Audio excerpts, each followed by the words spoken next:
Alright guys, this is a Mosley TA33M.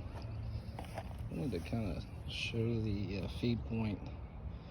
So if you're looking at the antenna from this direction, the director's there. This is the radiating element, and the back one is the reflector. So looking at the front of the antennas, your shield is one that wants to go here to the left side. You also need a ground strap to come down to the chassis here.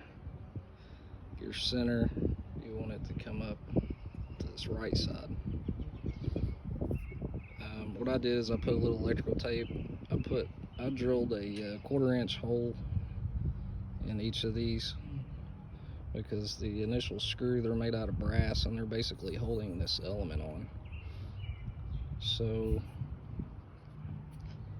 I got some stainless steel, I got a bolt and a lock washer and a wing nut, and I tightened them to death, and made a choke.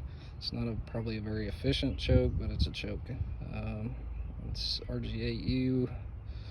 I think it's double shielded, the best I can tell, and I've just got it around this loosely, and I put some splicing tape around it also, so when the wind moves and you get friction, it's not digging into the coax, you know, because little things like that you overlook and it'll dig right into your coax, and you'll have your sheath will be showing through there before long. But to tune, also let me say, the reflector, I put 2 pieces of tape on it just for visual purposes, so I can see from ground level to make sure that is indeed the reflector, in case the wind blows the rotor off or something.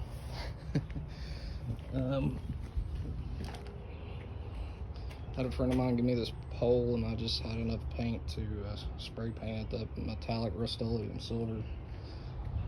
But what I was going to say about tuning these antennas, they're going to act a little flaky on the ground. So I had them on these sawhorses, right?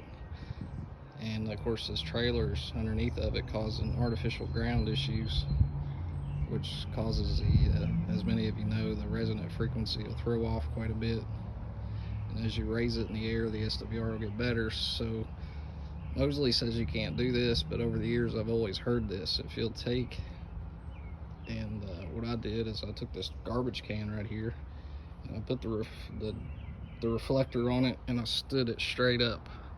I stood it straight up against the deck, because the front element being the 20-meter element, it straightened it right up. So that's a good way to tune it. If you got a bucket or a milk crate or something, you can stand the antenna vertical and then recheck your SWR. This antenna is laid out weird, so like the reflector acts as I believe the 10-meter element, and then the center is 15.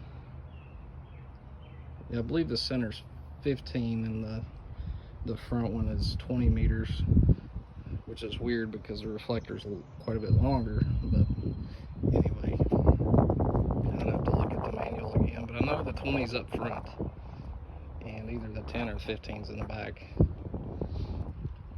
But when you tune these on the ground, what you can do, so like if you got a bad SWR on, you know, these are pre-drilled for SSB or CW, and I'm pre-drilled them for CW, or I'm sorry, I put it together in single sideband mode.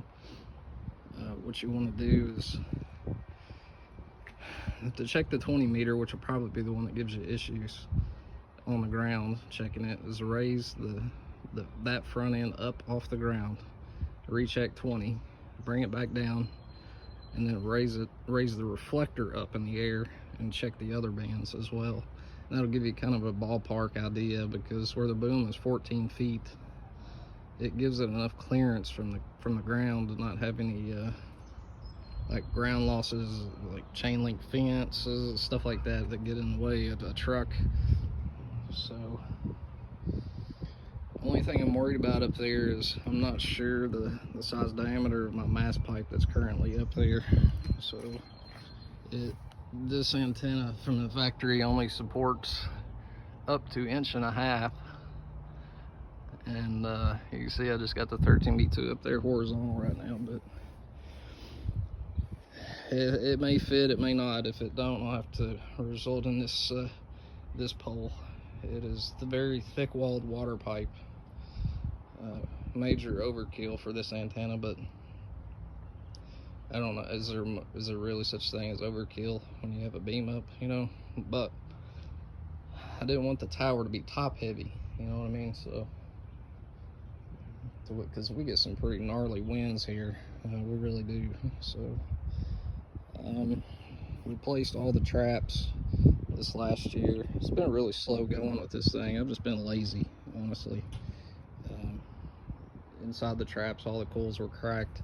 If you get a Mosley TA33 and it's years old, you better open the traps and check them. A lot of times they'll separate. Those trap coils in there will separate from each other, and a lot of people can use some kind of like JB epoxy, like a 2-part epoxy to push them back together, and they work fine. Just do that. Make sure you don't have gaps in your traps, and you should be good. So yeah, hoping to get her up in a few days. The choke is held by zip ties and electrical tape.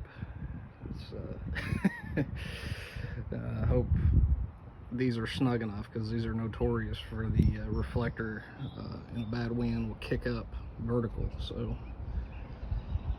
hopefully everything holds in place, and we get her up here soon. She's ready to go up now, officially. All right, guys, I'll talk to you later.